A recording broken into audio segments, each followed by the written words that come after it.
একটা প্রবাসী ভাইয়ের ঘটনা। আজ 5 বছর পরে দেশে ফিরলাম। সবাইকে বেশ খুশি দেখলাম, শুধুমাত্র আমার বউকে ছাড়া। জিজ্ঞেস করলাম, লামিয়া তোমার মন খারাপ নাকি অন্য কোনো সমস্যা? না, কোনো সমস্যা নেই, তুমি এখানে রেস্ট নাও, আমি তোমার জন্য ঠান্ডা পানি নিয়ে আসতেছি। ঠিক আছে। এরপরে লামিয়া পানি নিয়ে আসার সময় দেখতে পেলাম খুঁড়িয়ে খুঁড়িয়ে হাঁটতেছে। আবার বললাম, তোমার পায়ে কি হয়েছে? আর কিচ্ছু না, পায়ে একটু ব্যথা পেয়েছিলাম, তাই এমন হয়েছে। তাই? হ্যাঁ। শোন, আমার শরীরটা বর্তমান অনেক ক্লান্ত, আমি একটু ঘুমাই। এছাড়া বিকালবেলায় দুজনে ঘুরতে যাব কিন্তু। ঠিক আছে।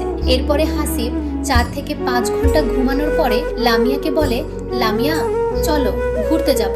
চলো। আরে পাগলি, এমনি যাবে? তোমার পছন্দের নীল শাড়িটা পরো, কপালে কালো একটি টিপ দাও, হাতে পায়ে স্বর্ণের জিনিস পরো। পরের পার্ট দেখতে চাইলে চ্যানেলটি সাবস্ক্রাইব করে দিন এবং ফলো করে দিন।